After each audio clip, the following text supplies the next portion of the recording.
लोग कहते हैं महाराज कलयुग चल रहा है, पर प्यारे कलयुग कहीं नहीं ना चला गया, ना कहीं त्रेता चला गया, ना द्वापर चला गया, सारे युग मौजूद हैं। ये कलयुग पे हर बात मत डालो कि कलयुग आ गया, कलयुग आ गया। नहीं नहीं, ये तुम्हारे ऊपर निर्भर करता है कि तुम्हें किस युग में रहना है। होटल पे खाना मिलता है, होटल पे मांस भी मिलता है, होटल पे अंडा भी मिलते हैं, होटल में दाल भी मिलती है। आपको क्या खाना ये तो तुम्हारे ऊपर निर्भर करता है, ये होटल वाले के ऊपर नहीं। कलयुग पे सारी बात मत डालो। तुम्हें किस युग में जीना है तुम्हारे ऊपर है।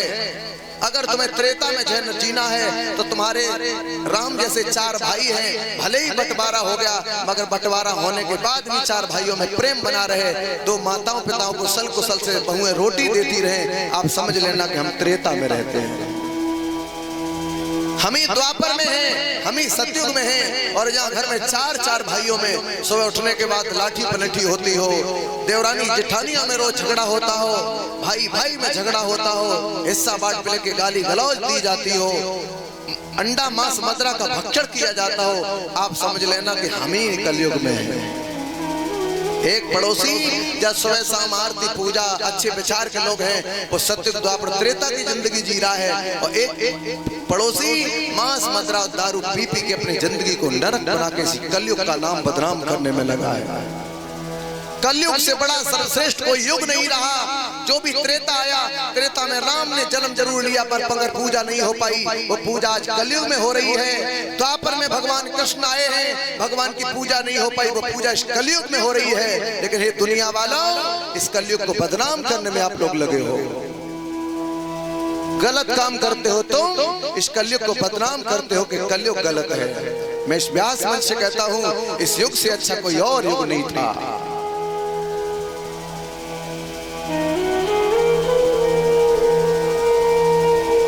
कलयुग को लोग बदनाम करने में लग गए। कहते हैं लोग महाराज जमाना बदल गया। मेरे प्यारे जमाना नहीं बदला, लेकिन जमाने वाले बदल गए।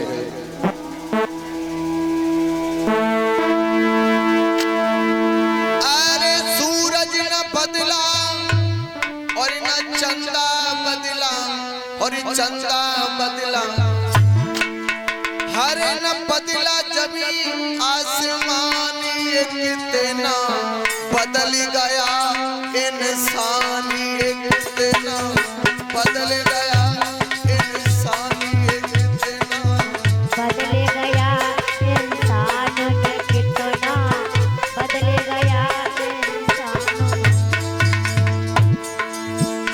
अरे गंगा बदली नहीं, यमुना बदली, यमुना बदली, न बदला देश महान, कितना बदल गया इंसान, ये कितना बदल गया इंसान, ये कितना बदल गया इंसान, ये कितना बदल गया इंसान, ये कितना बदल गया। क्या बदला?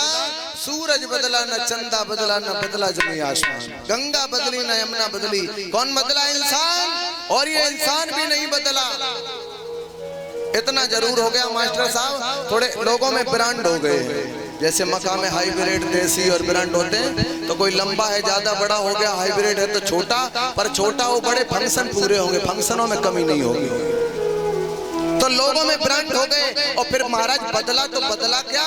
बदला ये है कि लोग नहीं बदले, लोगों के विचार बदले। क्या विचार बदले? सर्दी का समय एक दरवाजे पे मोहल्ले में पहले आग जलती थी, तो पूरे मोहल्ले के लोग हाथ गर्म करने के लिए बैठे रहते थे। हम पहुंच गए तो हमने कहा मास्टर साहब उठ जाए तो हमारा नंबर लग जाए बैठने का। और अब क्या है, ऐसे विचार बदले, ऐसे बदले कि अपने दरवाजे पे आग जलाओ, खुद ही अपने हाथ गर्म करो, पड़ोसी नहीं आएगा। क्यों? पड़ोसी तो वैसे ही तुम्हारे शरीर वाली भाप से जलो जा रहे हो, पसीना छोड़ रहे हो, शरीर वाली आग से जो तेज भावना ईर्ष्या की आग निकल रही है, वो पाई से जलो जा रहे हो। बाकोस आग की आवश्यकता नहीं है। विचार ये बदले। हमारे यहाँ बड़े बूढ़े बैठे हैं, 5 बीघा में 1 कुंटल गेहूं होते थे और आज 5 बीघा में 25 कुंटल गेहूं हो रहे। शांति नहीं है।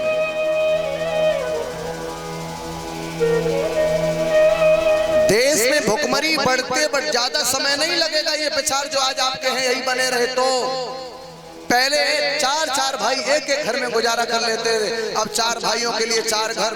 ये जो पृथ्वी है ना, सब में प्लॉट। एक आदमी नाराज हो गया, भाई से खेत में मकान बनाया, सरकार को चिट्ठी लिख रहा मेरे खेत तक रोड चाहिए, 5 विषय में घर बनाए और 10 बीघा के लिए वो रोड चाहिए। हर आदमी के दिमाग में भरा पड़ा है एक मकान यहाँ पे, एक मकान एरबा में। प्लॉट अब तो कोई जगह ही नहीं बची जब प्लॉट ना होए। सब दुनिया में प्लॉट ही हो जाएंगे। खाओगे का मूरा।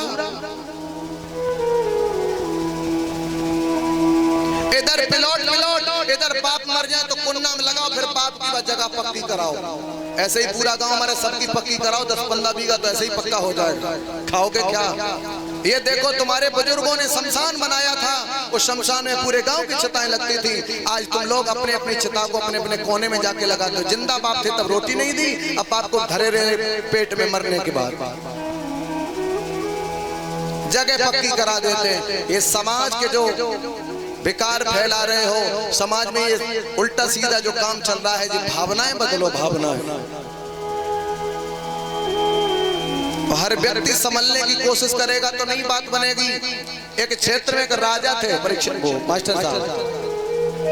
राजा कुमार के पास पहुंचा और राजा ने उस कुमार से कहा, भैया कुमार तुम मिट्टी का घड़ा बनाते हो, हाँ अपनी प्रजा में मैं ये देखना चाहता हूँ मेरी प्रजा में धर्म अधर्म की रक्षा धर्म की हो सकती है कि नहीं हो सकती है। तो कुमार से कहा कितना बड़ा घड़ा बनवाए, कि इतना बड़ा घड़ा बनाओ मेरे गांव में 100 घर हैं, जो कम से कम 100 गिलास उसमें दूध आ जाए।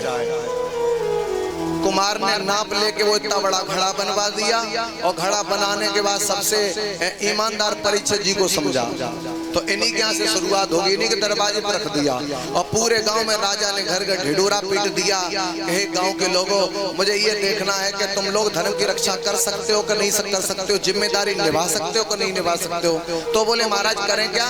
बोले सब लोग इस घड़ा में 1-1 गिलास दूध डालो, जिनके यहाँ होता नहीं तुम मांग के डालो, नहीं तुम पैसे से लेके डालो, पर डालो दूध। परीक्षित जी के दरवाजे पर रखो रहा है। अच्छा ऐसे घड़ा रखा जैसे वोट डालने वाली मशीन रखी जाती है छुपा के, हमने क्या डाला कोई देख ना सके। परीक्षित जी बोले तो बड़ो गांव सब गांव दूध डाले, हम काय को दूध डाले ना। परीक्षित जी ने पानी भरो और 1 गिलास बाई में। अच्छा पर जब पड़ोसी एक नंबर तो वे 2 नंबर है, वो उनने सोची एक काम करो, परीक्षित जी तो 1 गिलास दूध डाल ही चुके हुए, चलो हम भाई पानी डालते हैं। तो ऐसा उतना एक कचूना पानी समझना है, पानी का कलर तो बदल ही जाए। पड़ोसी आए उन्होंने पानी डाल दिया, जबकि राजा ने दूध के लिए कहा।